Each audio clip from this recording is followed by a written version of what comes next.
Yes, good evening everyone. So welcome back to our session. So right now in this session today we are going to discuss one of the most important concepts of DSC and CTET and TET psychology subject.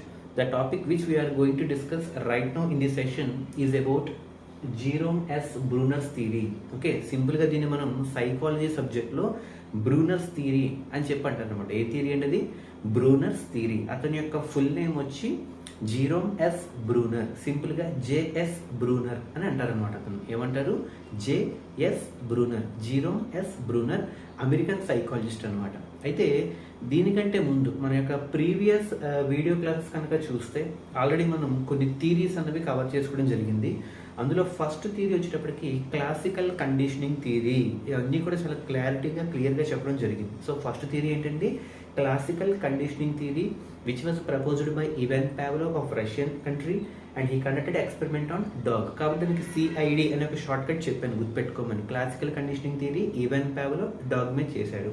Okay, అక్కడ దేన్ని base చేసుకుని stimulus and response base చేసుకుని conduct చేయడం జరిగింది. Second ఏంటి? Operant conditioning theory అనమాట. ఈ operant conditioning theory ఎవరు కండక్ట్ చేశారు అంటే బిఎఫ్ స్కిన్నర్. ఎవరండి?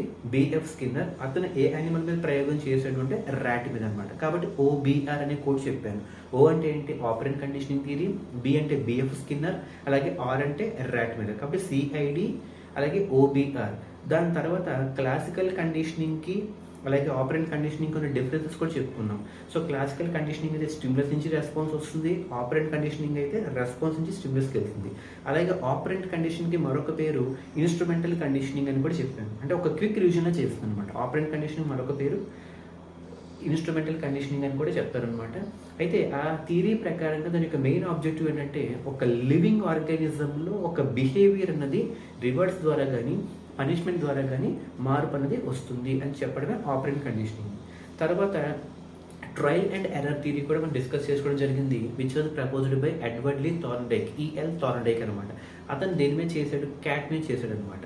ఓకే, సో దాని యొక్క కోడ్ ఎలా గుర్తుపెట్టుకున్నాం? TTC అనే ఫార్మాట్లో గుర్తుపెట్టుకున్నాం. T అంటే ఈ థియరీ పీరియడ్ ఏదైతే ఉందో ట్రయల్ అండ్ ఎర్రర్ థియరీ, ఇంకోటి అయితే థార్న్డైక్, C అంటే TTC. కాబట్టి CID OBR TTC ఈ 3 థియరీస్ అయిపోయిన తర్వాత ఈరోజు మనం స్టడీ చేయబోయేది జీరోమ్ ఎస్ బ్రూనర్ ఇచ్చినటువంటి థియరీ, JS బ్రూనర్. సో దీని మీద కూడా అడిగే ఛాన్సెస్ ఎక్కువగా ఉంటాయి. So I want everyone to please pay your attention. అయితే ఈ JS బ్రూనర్ థియరీకి ఇక్కడ మీరు అబ్జర్వ్ చేస్తే 3 నేమ్స్ రాశాను. ఓకే, జాగ్రత్తగా స్టడీ చేస్తే 3 డిఫరెంట్ నేమ్స్, అంటే ఆ బ్రూనర్స్ థియరీకే 3 డిఫరెంట్ నేమ్స్ ఉన్నాయన్నమాట. ఓకే, ఆ 3 డిఫరెంట్ నేమ్స్ని మనం ఏమంటాం? First name cognitive learning theory అని అంటాం. ఏమంటుందని? కాగ్నిటివ్ లెర్నింగ్ థియరీ అని అంటాం. ఫస్ట్ నేమ్స్ చాలా ఇంపార్టెంట్ అండి. ఎందుకు ఆ 3 నేమ్స్ ఇచ్చారో కూడా నేను చెప్తాను, కంగారు పడదు. ఫస్ట్ నేమ్ ఏంటి? కాగ్నిటివ్ లెర్నింగ్ థియరీ అనొచ్చు. సెకండ్ది థియరీ ఆఫ్ ఇన్స్ట్రక్షన్స్ అనొచ్చు. ఇన్స్ట్రక్షన్స్ అంటే సూచనల మేరకు, అంటే వాడు ఇచ్చినటువంటి set of rules and regulations ఉంటాయి. ఓకే, ఆ ఇన్స్ట్రక్షన్స్ బేస్ చేసుకెళ్ళే థియరీ అని చెప్పొచ్చు. అలాగే థర్డ్ది డిస్కవరీ లెర్నింగ్ థియరీ అని కూడా అనొచ్చు అనమాట. డిస్కవరీ లెర్నింగ్ థియరీ అనొచ్చు, లేదా థియరీ ఆఫ్ ఇన్స్ట్రక్షన్స్ అనొచ్చు, లేదా కాగ్నిటివ్ లెర్నింగ్ థియరీ CLT అంటాం. ఏమంటుందని? కాగ్నిటివ్ లెర్నింగ్ థియరీ, లేదా second name theory of instructions, and third different name వచ్చి డిస్కవరీ లెర్నింగ్. ఇకపోతే మరి ఈ 3 పేర్లు ఎందుకు ఇచ్చారు? 3 విధాలుగా ఎందుకు పలుకుతున్నారు అంటే ఫస్ట్ ఇప్పుడు ఏం చెప్తున్నాను నేను? కాగ్నిటివ్ లెర్నింగ్ థియరీ అని చెప్తున్నాను కదా. ఈ కాగ్నిటివ్ లెర్నింగ్ థియరీ అని ఎందుకు అన్నారు అంటే అసలు ఈ వర్డ్ ఏదైతే ఉందో కాగ్నిటివ్, దాన్ని బేస్ చేసుకుని చెప్పాడు అనమాట. అంటే ఏదైనా ఒక వ్యక్తి లేదా ఎవరైనా ఒక వ్యక్తి ఒక విషయం పట్ల థింకింగ్ లేదా ఇంటలెక్చువల్గా ఆలోచిస్తున్నాడు, మెంటల్గా థింక్ చేస్తున్నాడు అంటే ఏదో ఒక కొత్త విషయం తను నేర్చుకోబోతున్నాడు అంటే learning is a cognitive process అని చెప్పాడు అనమాట. ఎందుకంటే మనకి ఇక్కడ ఈ థియరీ పాయింట్ ఆఫ్ వ్యూలో ప్రతి పిల్లవాడు లేదా ప్రతి వ్యక్తి ఏదో ఒకటి నేర్చుకుంటారు, లెర్నింగ్. ఓకే, అటువంటి learning A type of process అని చెప్పాడు? లెర్నింగ్ ఏదైతే ఉంటుందో అది ఒక కాగ్నిటివ్ ప్రాసెస్ అని చెప్పినటువంటి వ్యక్తి JS బ్రూనర్ అనమాట.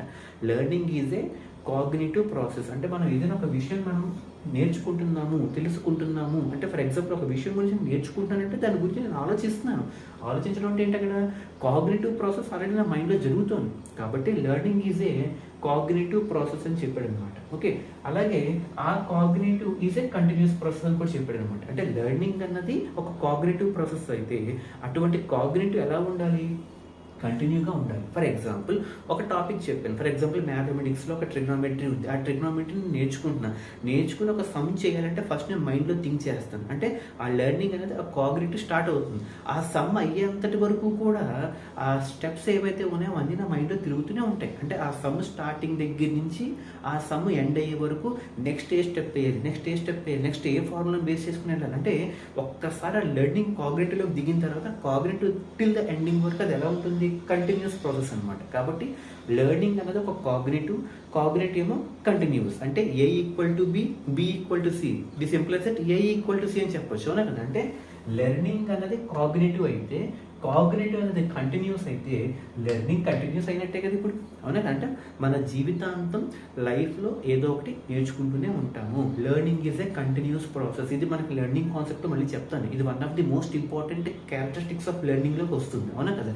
లెర్నింగ్ అన్నది మనిషి పుట్టిన దగ్గర నుంచి చివరి డే వరకు కూడా ఏదో ఒక విషయాన్ని ఏదో ఒక రూపంలో ఏదో ఒక సందర్భంలో తెలుసుకుంటూనే ఉంటాడు. కాబట్టి learning is a continuous process అని ఎందుకన్నారు? ఈ జీరోనెస్ బ్రూనా ప్రకారం లెర్నింగ్ ఎప్పుడైతే స్టార్ట్ అవుతుందో లెర్నింగ్ అనేది ఒక కాగ్నిషన్. అటువంటి కాగ్నిషన్ ఎలా ఉంటుంది? కంటిన్యూగా ఉంటుంది. కాబట్టి learning is equal to cognitive is equal to continuous. కాబట్టి learning is also a continuous process అన్నమాట. కాబట్టి ఇక్కడ మీరు అబ్జర్వ్ చేయండి, learning is a cognitive process, cognitive is a continuous process. This implies that learning is also a continuous process అన్నమాట. అంటే దీని అంతటికీ అర్థం కాగ్నిటివ్ స్కిల్, మనం థింకింగ్ చేసే ఎబిలిటీ. అంటే ఒక వ్యక్తికి కాగ్నిషన్ డెవలప్ అవ్వాలి అంటే, ఒక కాగ్నిటివ్ వేలో ఆలోచించాలంటే ఫస్ట్ వాడికి ఉండాల్సిన లక్షణం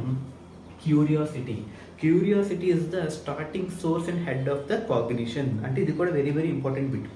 అంటే ప్రతి వ్యక్తిలో కాగ్నిషన్కి స్టార్టింగ్ పాయింట్ సోర్స్ అంటుందండి. ఓకే, అంటే కాగ్నిషన్గా ఆలోచించాలి లేదా థింక్ చేయాలంటే ఫస్ట్ వాళ్ళకి ఇంట్రెస్ట్ అంటూ ఉండాలన్నమాట.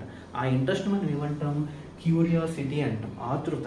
ఎస్, ఒక మాస్టర్ ఒక విషయం చెప్పారు, ఆ విషయం మీద నేను రీసెర్చ్ చేయాలి అంటే వాడికి ఆ క్యూరియాసిటీ కనుక ఉంటే ఆ క్యూరియాసిటీ నుంచి ఆ కాగ్నిషన్ డెవలప్ అవుతుంది. ఎప్పుడైతే కాగ్నిషన్ వచ్చిందో వీడికి నేర్చుకోవాలని అనిపిస్తుంది. ఆ నేర్చుకునే పట్ల వాళ్ళ లైఫ్ లాంగ్ థింక్ చేస్తూనే ఉంటాడు కంటిన్యూస్. కాబట్టి ఇది simplifies that learning is a cognition is a continuous and learning is also a continuous process because of only one point curiosity is the starting and source head of the కాగ్నిషన్కి starting point curiosity, ఆతృత, నేర్చుకోవాలి అని ఆతృత అనమాట. అది first point. అంటే cognitive learning theory అని ఎందుకన్నారు ఇప్పుడు మీకు అర్థమైన కదా, సింపుల్గా చాలా క్లారిటీగా చెప్పడం జరిగింది.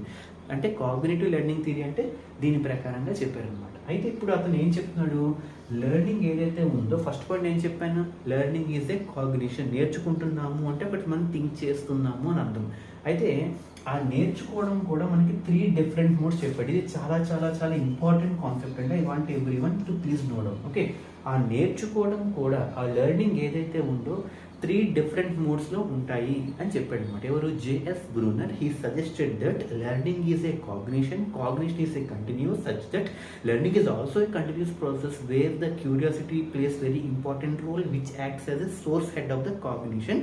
And he also suggested that, he also emphasized that learning can take place in 3 different modes. ఆ 3 different modes ఏంటంటే EIS మోడ్ అంటాం. ఏమంటాం? EIS అంటే ఈ జేఎస్ బ్రూనర్ థియరీ ప్రకారం EIS గుర్తుపెట్టుకుంటే చాలా సింపుల్ అనమాట. ఈ అంటే ఇన్యాక్టివ్ మోడ్ ఆఫ్ లెర్నింగ్. ఏమంటే ఇక్కడ రాసించాను enactive mode of learning. I అంటే iconic mode of learning. S అంటే symbolic mode of learning. 3 different modes of learning. EIS అంటాం. ఏమంటాం దాన్ని?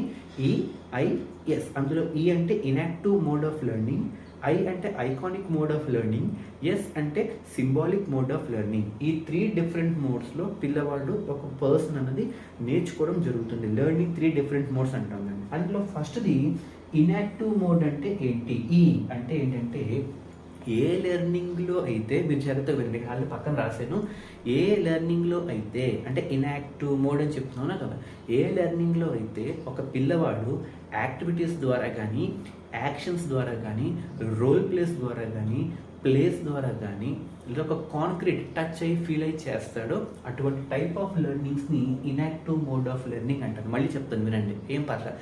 ఇన్యాక్టివ్ మోడ్ ఆఫ్ లెర్నింగ్ ఈ అంటే ఏ లెర్నింగ్లో అయితే the way of learning in which a child can gets the learning through ఎక్కడ ఏ విధంగా activities ద్వారా, అంటే యాక్టివిటీస్ చేసి వాడు నేర్చుకుంటాడు. అంటే ఏదో బట్టి విధానంగా రోడ్ మెమరీలో వాడు గుర్తుపెట్టుకోడు, వాడు ప్రాక్టికల్గా చేస్తాడు. యాక్టివిటీ ద్వారా కానీ, లేదా ఒక యాక్షన్ ద్వారా కానీ, ఒక రోల్ ప్లే కానీ, లేదా ఒక ప్లే కానీ, లేదా ఒక కాంక్రీట్గా నేర్చుకుంటాడు. కాంక్రీట్ అంటే ఏంటి? ఒక వస్తువుని పట్టుకున్నాడు, నేర్చుకున్నాడు. ఫర్ ఎగ్జాంపుల్, ఇస్త్రీ పెట్టి పట్టుకుంటే కాలుతుంది అని మనకు తెలుసు.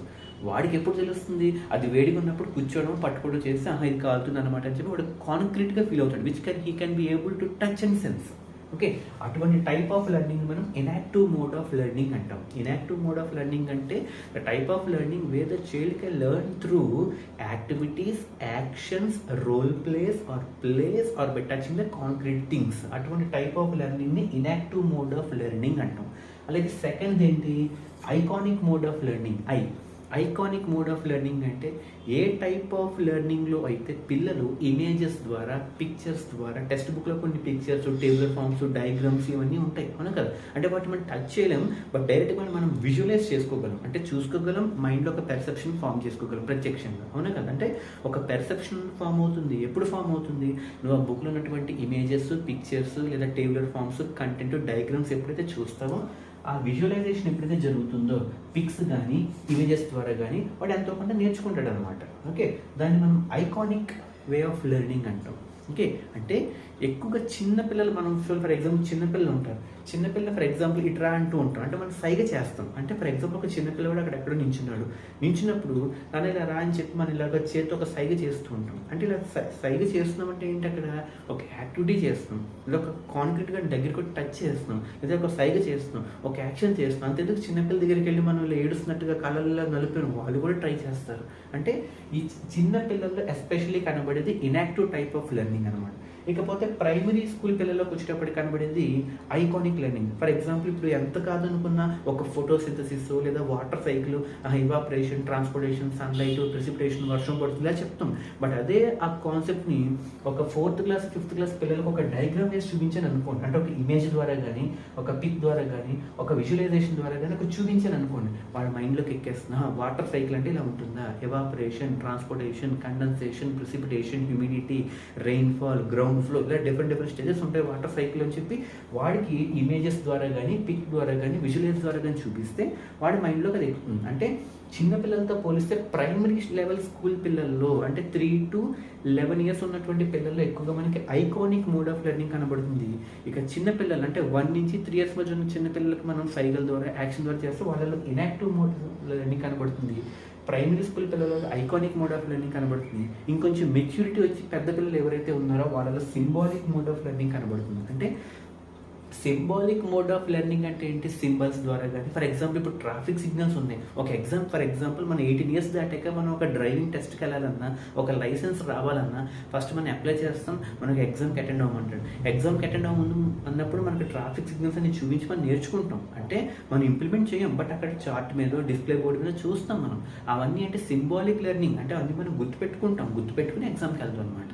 అంటే మనం రియల్గా ఉండవు, జస్ట్ ఒక యాబ్స్ట్రాక్ట్లో ఉంటాయి అనమాట. చూడండి, యాబ్స్ట్రాక్ట్ ద్వారా కానీ, ట్రాఫిక్ లాంగ్వేజెస్ కానీ, సింబల్స్ కానీ, ఇటువంటివి ఏవైతే ఉన్నాయో, అంటే ఏ టైప్ ఆఫ్ లెర్నింగ్ అయితే లాంగ్వేజ్ ద్వారా, సింబల్స్ ద్వారా, అలాగే యాబ్స్ట్రాక్ట్ ద్వారా వెళ్తుందో దాన్ని మనం సింబాలిక్ లెర్నింగ్ అంటాం. అలా కాకుండా ఏ టైప్ ఆఫ్ లెర్నింగ్ అయితే యాక్టివిటీస్ ద్వారా, యాక్షన్స్ ద్వారా, రోల్ ప్లేస్ ద్వారా, కాంక్రీట్ విధంగా నేర్చుకుంటే దాన్ని ఇన్యాక్టివ్ అంటాం. అలా కాకుండా ఏ టైప్ ఆఫ్ లెర్నింగ్ అయితే ఇమేజెస్ ద్వారా, పిక్చర్స్ ద్వారా, విజువలైజేషన్ ద్వారా నేర్చుకుంటారో దాన్ని మనం ఐకానిక్ మోడ్ ఆఫ్ లెర్నింగ్ అంటాం. కాబట్టి ఈ 3 types of modes of learning very very important. Inactive mode of learning, iconic mode of learning and symbolic mode of learning. Okay, ఇది మనం కంప్లీట్గా కాగ్నిటివ్ లెర్నింగ్ థియరీ అని చెప్తున్నాం. ఎందుకంటే కాగ్నిటివ్ లెర్నింగ్, ఎందుకు? Learning is a cognition is a continuous, such that learning is also a continuous process. అటువంటి cognition ఎలా జరగాలి అంటే లెర్నింగ్ అనేది ఎన్ని వేస్లో జరగాలి? EIS మోడ్లో జరగాలి. Inactive mode, iconic mode, symbolic mode. అది ఫస్ట్ ఇంపార్టెంట్ పాయింట్. చూడండి, ఒక్కొక్క పాయింట్కి ఎంత డెప్త్ ఉందో. సెకండ్ కొంచెం పక్కన పెడితే థర్డ్ చూడండి, డిస్కవరీ లెర్నింగ్ అని కూడా చెప్పాను. డిస్కవరీ లెర్నింగ్ అని ఎందుకు అన్నారు? మంచి పాయింట్. మళ్ళీ డిస్కవరీ లెర్నింగ్ అని ఎందుకు అన్నారు అంటే ఈ కరిక్యులం అనే ఒక వర్డ్ బేస్ చేసుకుని చెప్పడం జరుగుతుంది అనమాట. కరిక్యులం అంటే ఒక syllabus, examination pattern, weightage pattern, blueprint, ఏ కాన్సెప్ట్స్ పెట్టాలి, ఏ కాన్సెప్ట్ రిటర్న్ చేసుకోవాలి, ఏ కాన్సెప్ట్ని డిలీట్ చేయాలి, ఇదంతా ఒక ఫ్రేమ్వర్క్లో చేయడమే ఆ స్కూల్ ఎడ్యుకేషన్ సంబంధించిన ఫ్రేమ్వర్క్ని మనం కరిక్యులం అంటాం. ఈ కరిక్యులం అన్నది ఒక పిల్లవాడికి ఎలా డిజైన్ చేయాలి అంటే పిల్లవాడు లేదా ఒక స్టూడెంట్ ఆ కరిక్యులంకి అడాప్ట్ అవ్వాలి, నేర్చుకోవాలి, థింక్ చేయాలి. అంటే ఒక కరిక్యులం ఎలా ఉండాలి అంటే జేఎస్ బ్రూనర్ ప్రకారంగా కరిక్యులం అన్నది ఎలా ఉండాలంటే the curriculum should be activity oriented. అంటే పిల్లవాడు ఎంతసేపు కంఠస్థం చేసి బైహార్ట్ చేసి నేర్చుకుని అప్పచెప్పే విధంగా కాకుండా కార్యాల ద్వారా అంటే యాక్టివిటీ ఓరియంటెడ్గా ఉండాలి. అంటే ఒక కరిక్యులం అనేది ఎప్పుడు కూడా ఒక యాక్టివిటీ ఓరియంటెడ్లో ఉండాలి. యాక్టివిటీతో పాటు వాడు సరికొత్తగా డిస్కవరీగా ఉండాలి. అందుకే దాన్ని మనం డిస్కవరీ లెర్నింగ్ అని చెప్పాను. అంటే ఒక కరిక్యులం అనేది ఎప్పుడూ కూడా పిల్లవాడికి రోట్ మెమరీ అంటే బట్టి పట్టే విధానంగా ఉండకూడదు. ఫర్ ఎగ్జాంపుల్ ఈ క్వశ్చన్ వస్తుంది, బాగా చదివేయండి, ఏది వచ్చింది అదే రాసేయండి. That is not the correct way of representing a child. ఒక చైల్డ్ మనం అలా రిప్రజెంట్ చేయకూడదు యాజ్ అ టీచర్గా. సో వాడికి ఏ క్వశ్చన్ ఎలా తిప్పించినా రాసేటట్టుగా చేయడం అనమాట.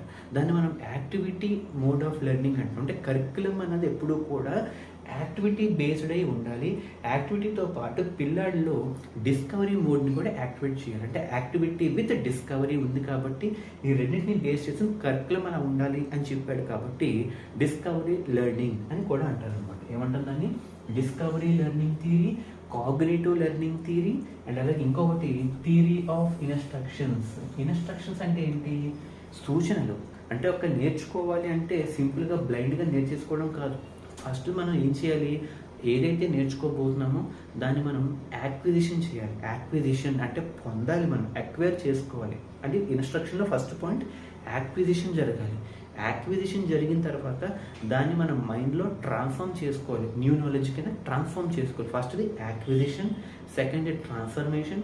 ఆ ట్రాన్స్ఫర్మేషన్ చేసుకున్న తర్వాత దాన్ని నువ్వు ఎగ్జామిన్, జడ్జి చేసుకోవాలి. జడ్జింగ్ అంటే ఏంటి? నువ్వు నేర్చుకున్నది ఎక్కడ అప్లై అవుతుంది, ఎంతవరకు కరెక్టు, ఎంతవరకు ఫేక్స్ ఉన్నాయి, లేదా ఎంతవరకు ఎర్రర్స్ ఉన్నాయి, దాన్ని నువ్వు మళ్ళీ ఏదైనా మార్పులు చేర్పులు చేసుకోవాలి. అంటే ఫస్ట్ యాక్విజిషన్ జరగాలి, తర్వాత ట్రాన్స్ఫర్మేషన్ జరగాలి, తర్వాత ఇవాల్యుయేట్ అంటే నీకు నువ్వు ఇవాల్యుయేట్ చేసుకోవాలి, అంటే జడ్జి చేసుకోవాలన్నమాట. ఆ మూడింటిని కలిపి మనం ఇన్స్ట్రక్షన్స్ అంటాం. ఏ మూడింటిని? Acquisition, transformation of knowledge and evaluation of our content. ఏదైతే మూడింటిని కలిపి మనం థియరీ ఆఫ్ ఇన్స్ట్రక్షన్స్ అని అంటాం అనమాట. కాబట్టి బ్రూనర్ చెప్పినటువంటిగా ఆ 3 డిఫరెంట్ నేమ్స్కి 3 మోడ్స్లో మీకు చాలా క్లారిటీగా చెప్పడం జరిగింది. I hope it is very very clear to each and every one. Okay, so ఈ జేఎస్ బ్రూనర్ ఇచ్చిన థియరీ పేరు ఏంటండి? కాగ్నిటివ్ లెర్నింగ్ థియరీ లేదా theory of instructions or discovery learning. Discovery learning అని ఎందుకు అన్నాడంటే కరిక్యులంని బేస్ చేసుకుని చెప్పాడు కాబట్టి. కరిక్యులం ఎలా ఉండాలి? యాక్టివిటీ ఓరియంటెడ్గా ఉండాలి, డిస్కవరీ ఓరియంటెడ్గా ఉండాలి కాబట్టి డిస్కవరీ లెర్నింగ్ అని చెప్పాడు అనమాట. రెండోది ఏంటి? Theory of instructions. అంటే ఒక లెర్నింగ్ నేర్చుకునేటప్పుడు కొన్ని ఇన్స్ట్రక్షన్స్ ఉంటాయి. యాక్విజిషన్, ట్రాన్స్ఫర్మేషన్ ప్లస్ ఇవాల్యుయేషన్, ఈ 3 కూడా ఇన్స్ట్రక్షన్. ఇకపోతే కాగ్నిటివ్ లెర్నింగ్. లెర్నింగ్ ఎప్పుడు కూడా కాగ్నిషన్గా ఉంటుంది, కాగ్నిషన్ కంటిన్యూగా ఉంటుంది. ఆ లెర్నింగ్ అనేది కంటిన్యూగా జరుగుతుంది. ఆ లెర్నింగ్ అనేది 3 డిఫరెంట్ మోడ్స్లో జరుగుతుంది. Inactive mode, iconic mode, symbolic mode. Okay, so good evening, have a nice day, take care.